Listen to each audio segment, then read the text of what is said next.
Don't you look good today? I like that color on you.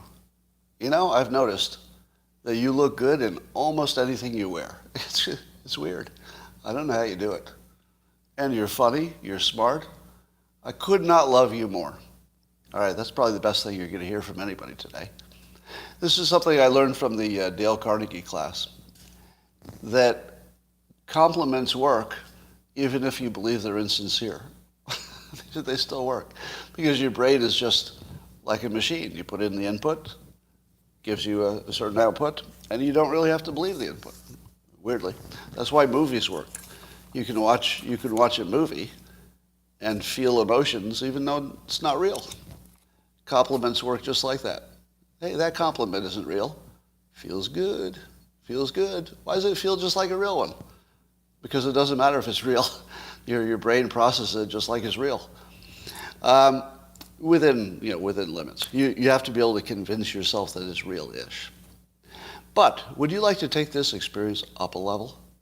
Hard to believe, I know, but you can. All you need is a cup or a mug or a glass of tank or chalice, a canteen, jug or flask. A vessel of what kind? That's right, any kind. Fill it with your favorite liquid. I like coffee. And join me now for the unparalleled pleasure. It's called the simultaneous sip. Best thing that's ever happened to you today. Go. Oh, I've just been welcomed to someone else's simulation. What if our dreams are the real world and this is the simulation? Whoa. Whoa. Okay, that wasn't very deep. But we're going deep. So, this Disney and DeSantis thing is way more interesting than it should be. Meaning that I started out thinking it was sort of a thin story, that there wasn't much to it. But there's really a lot of interesting elements to it, and I don't know they're fully appreciated. So let's talk about that. So just an update, if you don't know, Disney years ago in the 60s negotiated a deal with the state of Florida where they would have some autonomy in a certain part of the state that they owned. So it was their own property. And they could put in their own city services, water, sewage, roads, stuff like that, as well as other powers. But that's mainly what they wanted to do was take care of the infrastructure.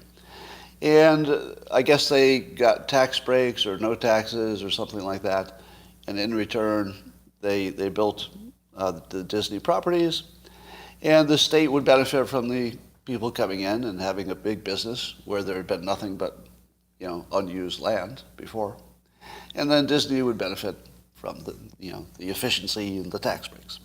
And that was a good idea until Disney opened its mouth about the poorly labeled "don't say gay" law that really wasn't about that. It was more about not having teachers teach little kids things about sexuality, and or even things about gender identity, stuff like that. So that was the basic idea.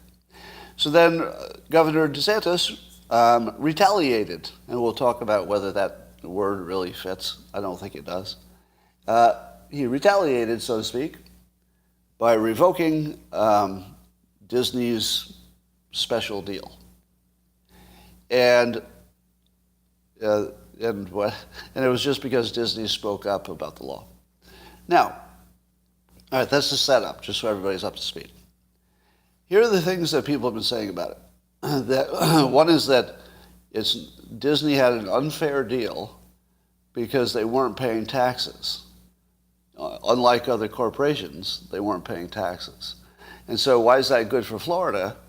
If Florida is giving up some autonomy and they're not getting taxes, it's a bad deal for Florida, right? No, there's a reason that Florida made the deal. No, I don't own Disney stock except that it's a component of an index fund. Good question. By the way, you should always ask that question. If you see me mention any product or even a CEO, ask it. Just remind me because I just don't remember to do it. Because there are some of these companies that I have some stock in, And I do think it influences me. Even when I don't feel it, of course it does. Money always does. But I don't have any specific stake in Disney. So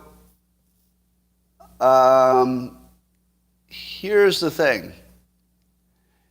Disney employs 60,000 people in Florida. So that's 60,000 employees who get a paycheck. And then what happens with their paycheck? Money comes out of it that's called taxes, and it goes to Florida.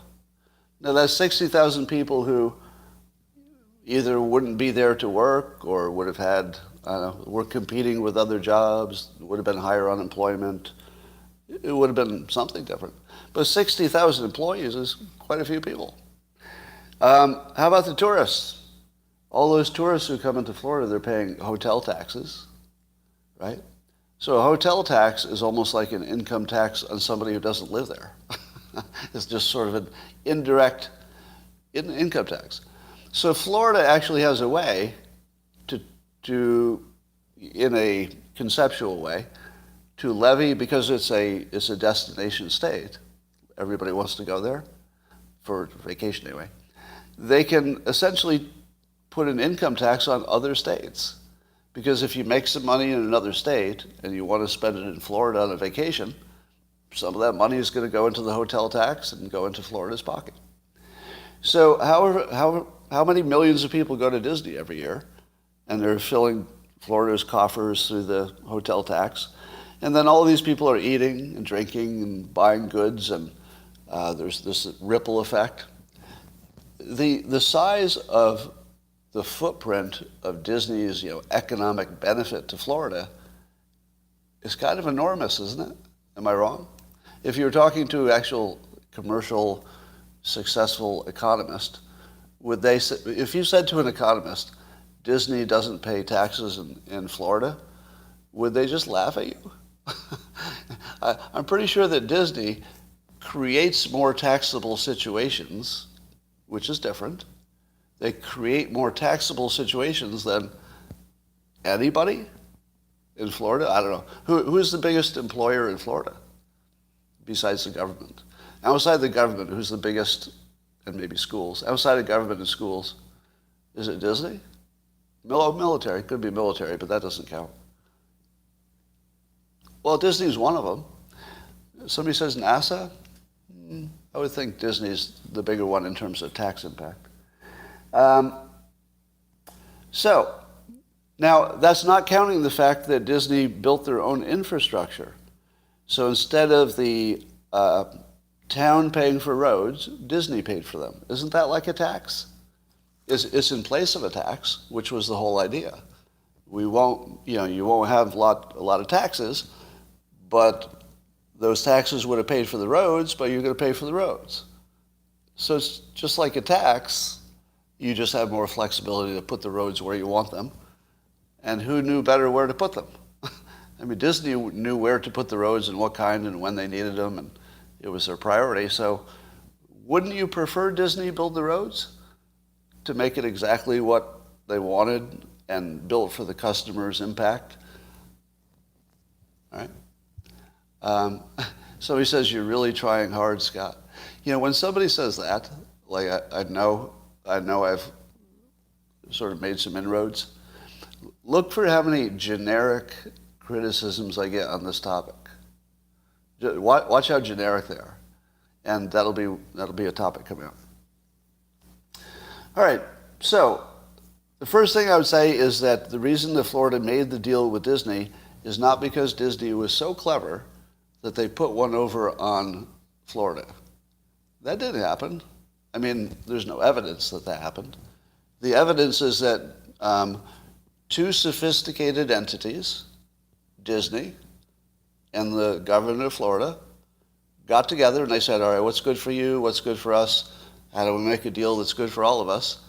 And by the way, when you decide how long a deal lasts, if you decide it's sort of a forever deal, that's part of your initial calculation, right? If it's a bad deal, what happens?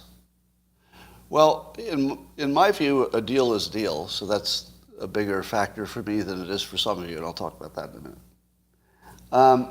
So let me start with that. It's easier. I'm going to go to the whiteboard. So would you agree that some of you have different opinions than I do about the Disney DeSantis thing, right? So starting with the fact that we have different opinions of it. But why? Is it because of the logic or some knowledge? Probably not. I think how you come out on this has to do with your priorities. In other words, there are a lot of things in play.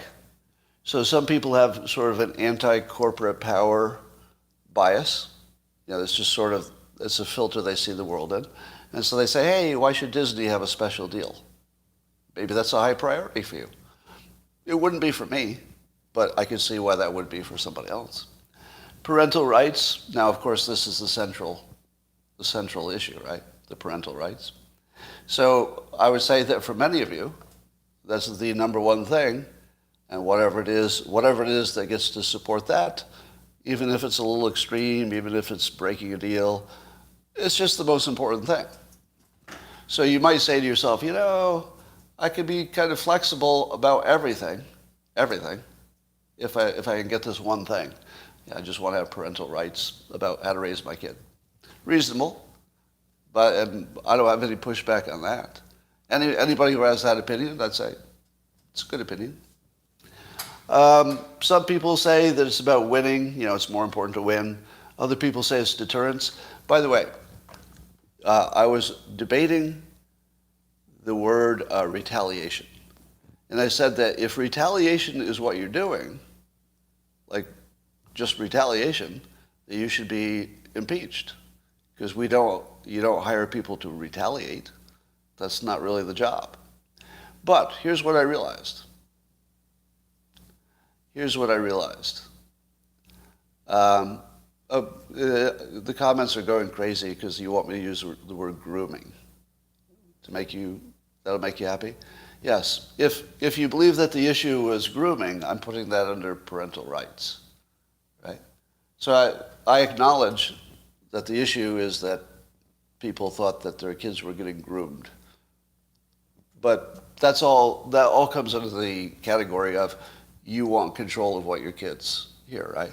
I mean, do you agree that's the catch-all for that? Somebody says I'm wrong. Where am I wrong? Issue is Disney lying. Okay. So there are other issues. People say Disney lying. I would say that if you use the word deterrence instead of retaliation, then I'll agree with you. Watch this. I'll agree.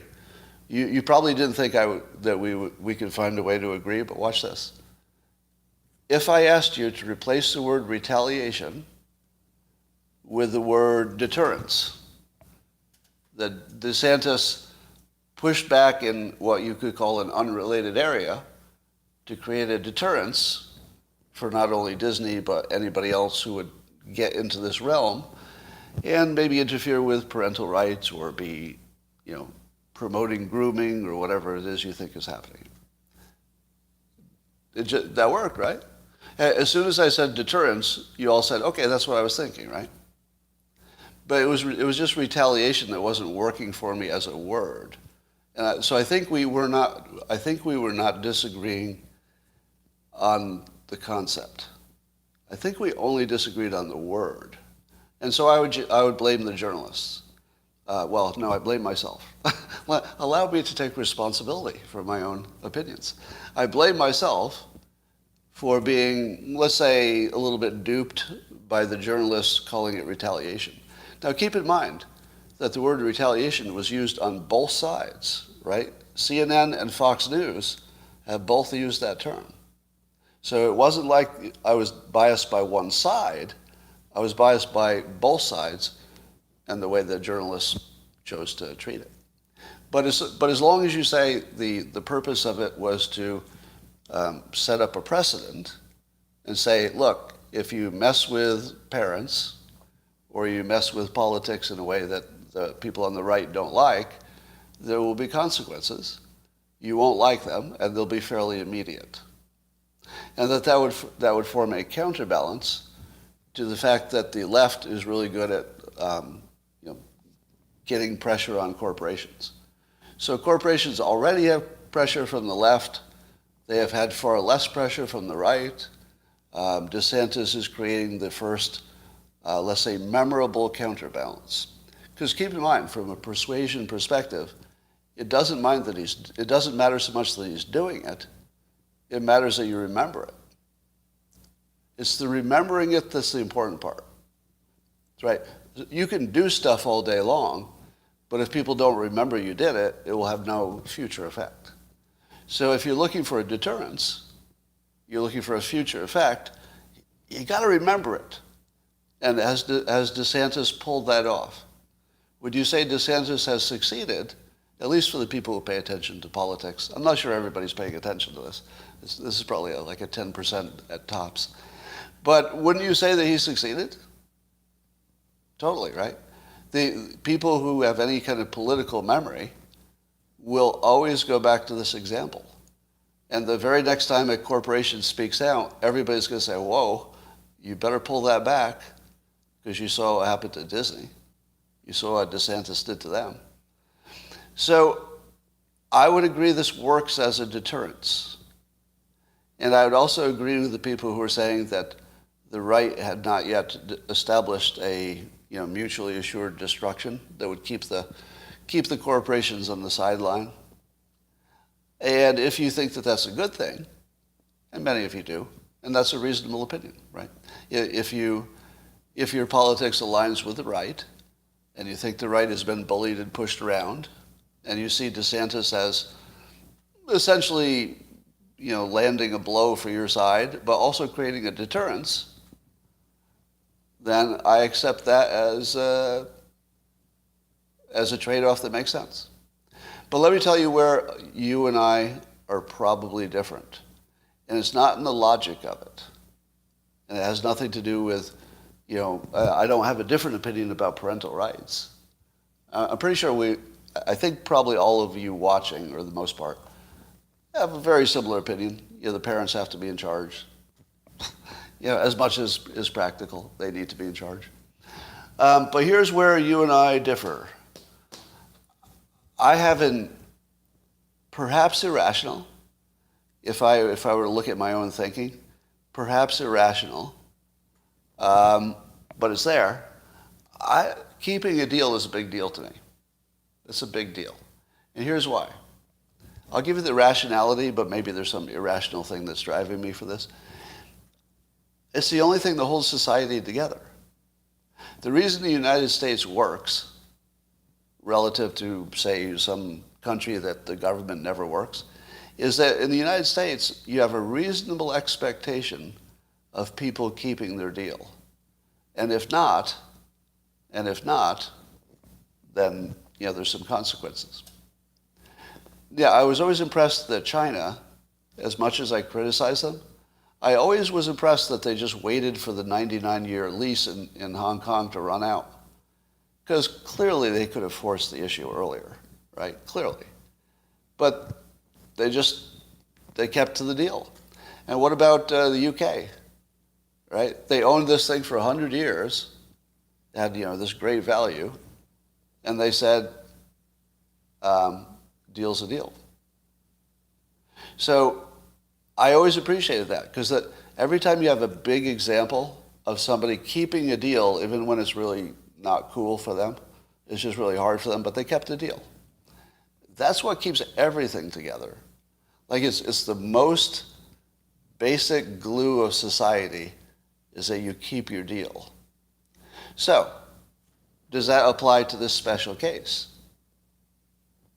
I think a reasonable person could say, Scott, I get what you're saying, that that's important to keep your deals, and that that's the glue that holds America together and really makes us special, I would say. Because our court system will chase you if you don't keep a deal. We do have that working, more or less, better than other countries. But if you said this is a special case, I would say, you got me. Because I'm always willing to treat anything like a special case. I'm never the person who says there's no special cases. There's always a special case. And would this be one? If you're going to pick a special case, of all the reasons you could pick a special case, The special case would be if you think you're protecting your children, right? Isn't that the ultimate special case? Well, a deal's a deal. Normally, I would not be in favor of somebody grooming my child, but a deal's a deal, and I don't want to go back on a deal because it's a very important principle. It holds society together. No, you're going to break any deal if you think your child's well-being is at stake, right? You'd break it immediately. So I think I have some irrational connection to this for this topic. So if you and I disagree, and you want to say, Scott, you're being irrational, here's where. I'm being irrational in the deal's a deal. That really bothered me. I have to say, strangely enough, it really bothered me that anybody would. Now, let me say it another way. It bothered me that the government would break a deal. That bothered me the most. Now, if you say, hey, the deal was made when it made sense, but now time has gone by, and Disney is doing so well that, they don't need that special deal. Okay, but I don't know if anybody did the analysis. Did DeSantis do the analysis and know that they really make money on this deal? Does the state of Florida really come out ahead? Because they're going to be paying for the infrastructure now instead of Disney? Do they? I don't know. Did anybody do that math? All right, well, here are some of the answers that I got when I asked people, be specific. What do you think DeSantis got in terms of a benefit?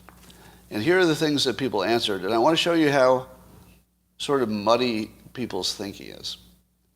Everybody who said he created a deterrence, I think, is a clean thinker. That's a clean answer. You could disagree with it. You could say, I don't think it was enough of a deterrence or something like that.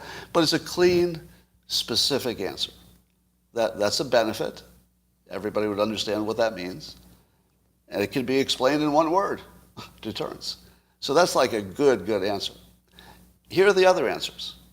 So these are people who maybe are feeling something about the issue, but the thinking process hasn't gelled yet. People said the benefit that DeSantis got was it's a principle. He's upholding a principle. He said obedience keeps Disney out of politics, but does it? I don't know. Will it keep anybody out of politics? Because remember, the left is pushing people to be in politics. So corporations are going to be damned if they do and damned if they don't. I don't know. It won't keep anybody out of politics, but it might actually be a little deterrence. Disney loses its monopoly power. I don't even know what that means. Something about losing their special control. Some people were pointed out that Disney should lose that deal anyway. So it doesn't matter that it's being used as a deterrence. Should lose it anyway. There's things like fairness and attention and blah, blah, blah.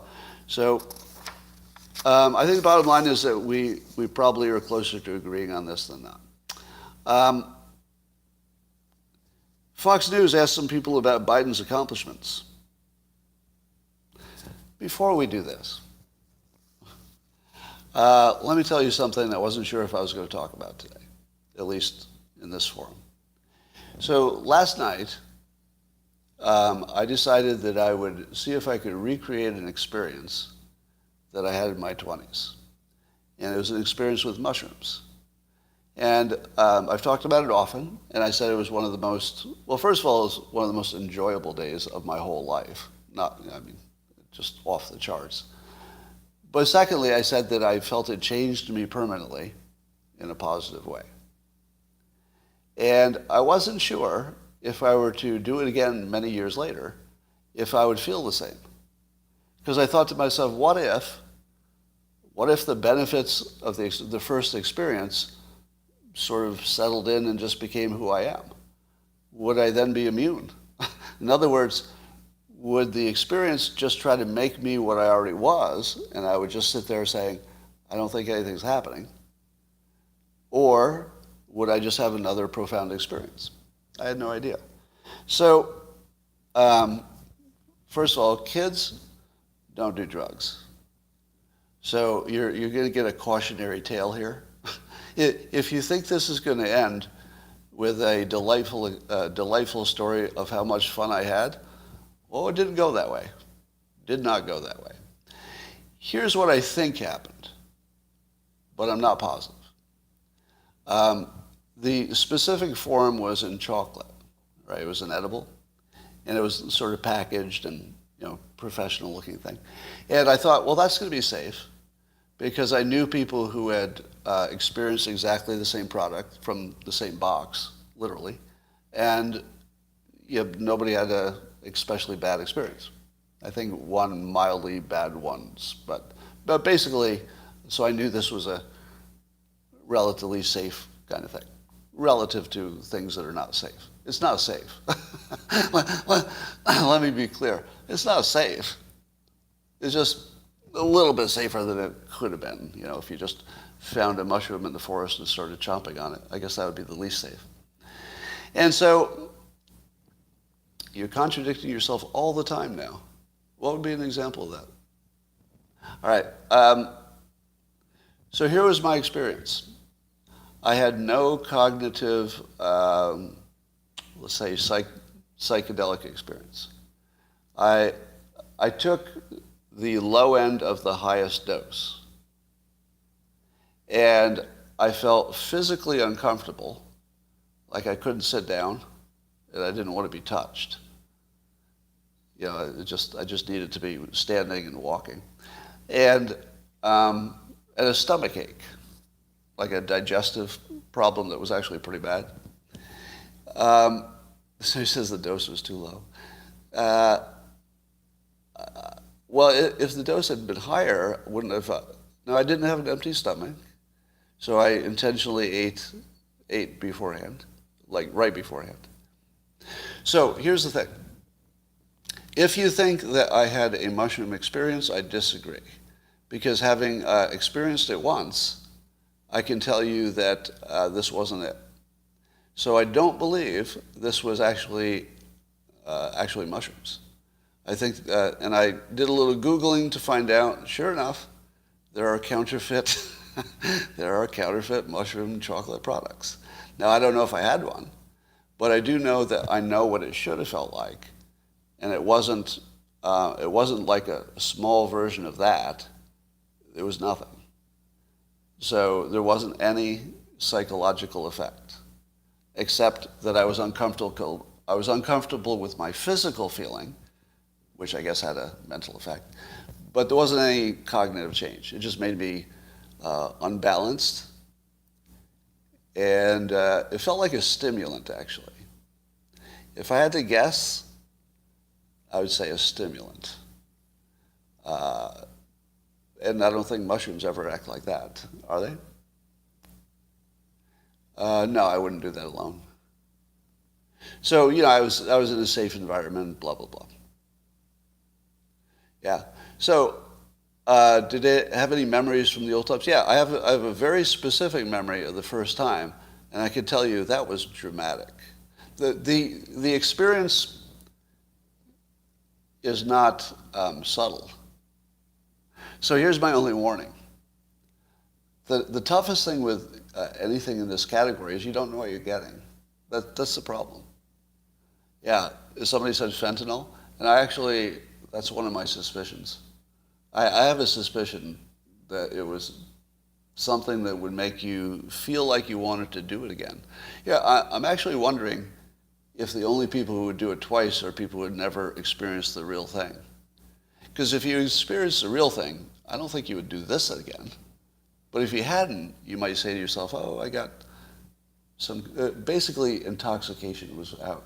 I would describe it as intoxication and stimulation at the same time. It was a bad combo. Somebody says the dose was too low. Well, that's the problem, is you don't know what the dose should be. I mean, if you follow the directions, it was on the high end. But I did expect it to be like some effect. There really wasn't any. Anyway, Fox News asked about Biden's accomplishments, and so if I act a little loopy today, I've got like 2 hours of sleep, so I'm probably going to go to sleep as soon as this is done. People ask about Biden's accomplishments. And it's funny because if you see the professional Democrats answer the question, what has Biden done? Usually they go to infrastructure. Oh, we got the infrastructure bill passed. But the public at large doesn't even know what that is. So Biden's biggest accomplishment is something that literally 95% of his base doesn't know about. It's just he passed a budget. It just sounds like he passed a budget. Like it literally sounds like the most nothing that anything could sound like. Hey, he passed a budget for infrastructure. Okay. Don't they all do that? Doesn't every government pass a budget for infrastructure? No, this is like extra. That's it? It's a little extra big on the budget for the infrastructure, which is basically your normal job. That's it. And even people don't know that. So people say stuff like, well, you know, we brought back the calm, sober leadership. And what'd that get you? How's that calm, sober leadership working out? But the funniest thing is I saw Fox News mocking a Washington Post editorial in which the writer was saying that he couldn't understand why Biden isn't being more popular and successful. And I'm thinking, I have a few ideas I can throw into the mix. I don't feel like it's that complicated at all, honestly. All right. This old Johnny Depp story with, so he's suing a $50 million lawsuit against Amber Heard, his ex, because she wrote some article that claimed he was an abuser, and now he's suing and seems to have proven, with audio tapes anyway, that she was the abuser. So not only was she the abuser, but she accused him of being the abuser and ruined his life, basically, and his career. And here's the thing that I love about this. There are a lot of people learning that Amber Heard exists and that she has a certain set of personality traits. And I believe that there are people, well, let me ask you, how many people are familiar with the Johnny Depp Amber Heard story, and you said to yourself, oh my God, I know Amber Heard. It might be a male Amber Heard or a female Amber Heard, you know, so gender doesn't matter, but is there anybody who, look at the comments. So many of you have met her or one like her. And here's the thing that you probably thought. There can't be two of those, right? How many of you had that experience and just said to yourself, there's no way there are two of these? Like, I don't know what I experienced here, but I can tell you one thing. There can't be two of these. There are a lot of them. If you look at the comments, it's just filled with people saying, yes, my ex, my blah, blah, blah. Now, it's men and women, right? So it's not a gender thing. It's a personality thing. This is, if you look at the specific things that Amber Heard is accused of, and since I'm not a doctor, I cannot give you a diagnosis. I will simply make an observation. If you were to make a list of all the things that describe a vulnerable narcissist, and I think there are some other things like some personality disorders that also overlap, but if you just made a list of all the things they do, Amber Heard checks off all the list. And one of the weirdest ones is that projection thing, where they blame you, even in public in this case, of doing the crime that only they were doing. That's the weirdest part. Blaming you of a crime that only they are doing? Like that one you don't think could happen with more than one person. But it does. So here's the thing you need to know. Amber Heard is genetically a human being. You know, if you checked her DNA, it'd be human. But if you treat her like a human and assume that she will act like a human, she will destroy you. One of the things that Johnny Depp said that just really blew my mind was he said that something like he thought that she'd been put there to take everything from him. Like she was just an evil force who wasn't being like selfishly evil, but rather just evil. It was like she didn't even have anything to gain. It was just evil. And so I think that's what he was responding to, is like, I don't even see what was in it for her. Like, it just looked evil. And if you've had experience with one person like this in your life, and so many of you have, I can see in the comments, just know that that wasn't one. Now, do you know what the solution is that the experts say if you run into one of these people? And I'm just going to say one of these people. And again, I'm not going to label it as vulnerable narcissism as if I could diagnose it, because you need a doctor to diagnose. I'm just going to say that there's a very clear checklist of behaviors, and that she hits them all. Right down the list, boom. And that's all I can say. If you meet somebody who fits the checklist, and what would the checklist be? It would be like the emotional outbursts. Here's the most incredible part, is that they'll minimize their awfulness like it's no big deal. When you hear her on the audio tapes, like she was throwing things and basically physically abusing him, and he was literally hiding, and she treated it like he was a huge pussy and it was no big deal, and he should man up. That's like, you almost can't even believe it. It's like unbelievable, but that's on the checklist, right? That you'd expect that one. The having affairs, the projection, it's just all there. So this seemed like a small story, but I think it's a big story. And here's the thing you need to learn. The experts give you one recommendation if you accidentally get into a relationship with such a person. Do you know what that one piece of advice is? And it's all the same. No expert, there's nobody who disagrees. Run, right? Because if you imagine that they're like people, they are humans, but if you imagine they act like a person, then you'll just be destroyed, because they're not there to act like a person. They're there to destroy you. And once you get destroyed, they'll move to the next person and destroy them. They don't stop destroying. They just keep destroying. So just run. And so I think Johnny Depp has done a national service of extraordinary value if we come to see it this way. If we can see what he's telling us, he's teaching us to run. He's telling us what to look for, and he's saying run if you see it. I mean, that's how I interpret the story. Now, of course, he probably has a gigantic personal stake in this. He's trying to, suing for $50 million doesn't make any sense, because I don't think she has $50 million. But I feel like it feels more like he's doing it for us, doesn't it? I'm not even sure that Johnny Depp thinks he'll get anything personally out of this, except the satisfaction of, the truth, I guess. All right. Speaking of the truth, so Truth Social now is on the Rumble cloud, I guess, and people are being brought on greater numbers. So some of the technical problems seem to be perhaps resolved.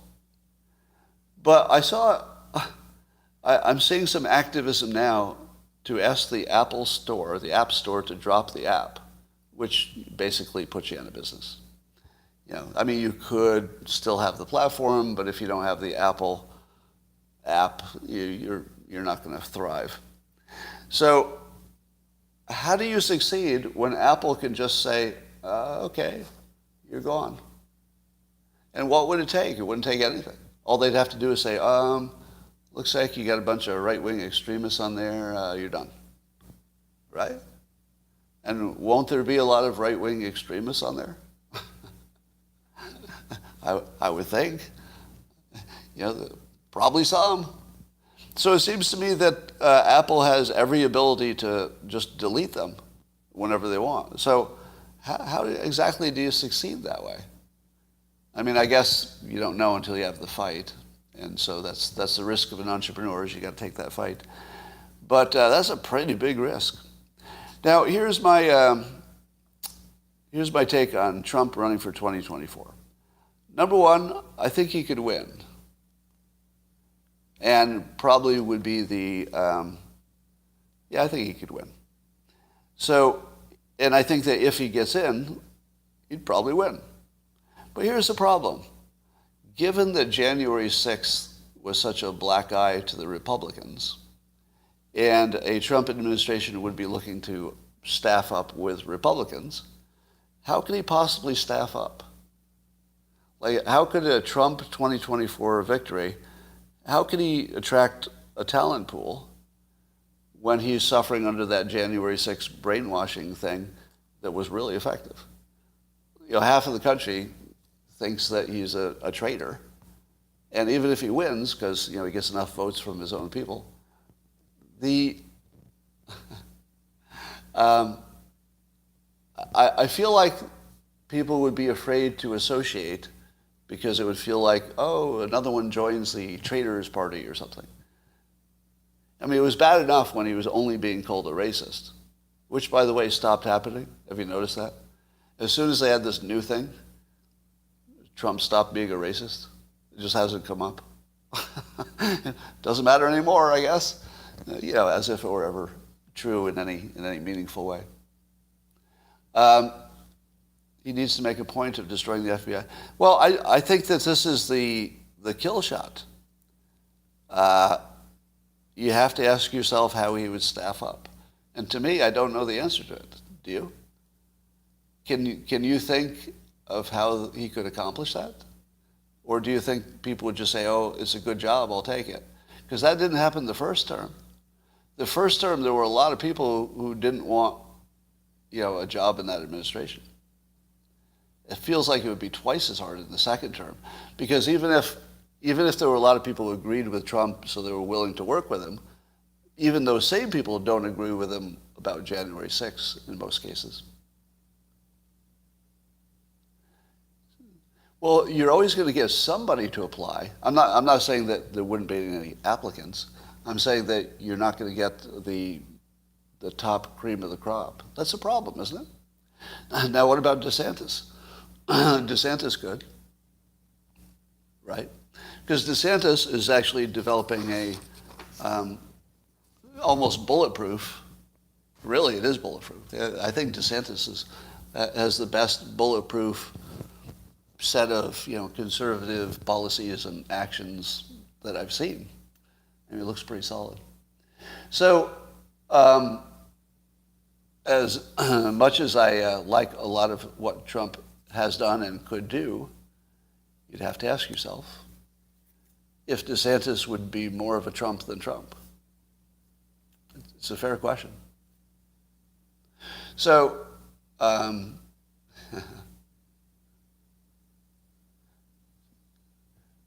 the way, does anybody disagree with me about the staffing thing? Now, I get that he'll staff up. He could staff up somehow. I've got a little disagreement there, a lot of disagreement. Yeah. I mean, we don't really know. It's just one of those factors. Disagree? No? Okay. All right, ladies and gentlemen. Normally, when it's a faster news day, where there's more news, I would stay on here longer. But, we've got 45 minutes. That's pretty good. And you prefer Schellenberger. Maybe Schellenberger will be president someday. He's got to make it as governor first of California. And by the way, I haven't heard anybody who's looked at his platform. This is Michael Schellenberger running as an independent for governor of California. And what's different is he's bringing very specific plans. He's written books about it, researched it. So he's the most qualified in terms of knowing how to fix these specific problems. And I'd love to see if that model ever catches on. Like if he wins, think of the precedent. Imagine the precedent if Michael Schellenberger wins. First precedent is that an independent can win. I mean, Jesse Ventura did, but I think that was a special case. So it's unusual. I mean, they can. They could do it, but it's unusual. So it would make that more likely. That might be good. But it would also make the idea of capable leadership based on knowing how to get things done and, really researching and stuff. It might make that a thing. What if that becomes a thing? Wouldn't that be good?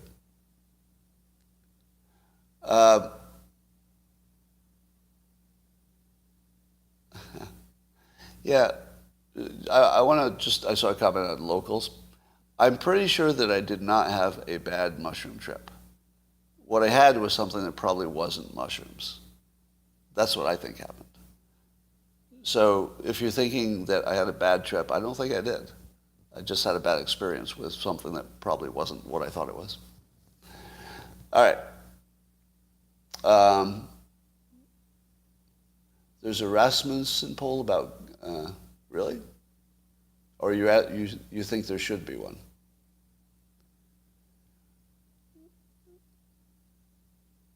It was a deliriant. I don't know what that means exactly. All right, that's all for now, and I'll hit decaf. They're decaf mushrooms.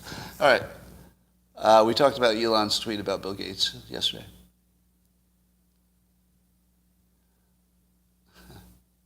All right, that's it for now. I'll talk to you tomorrow.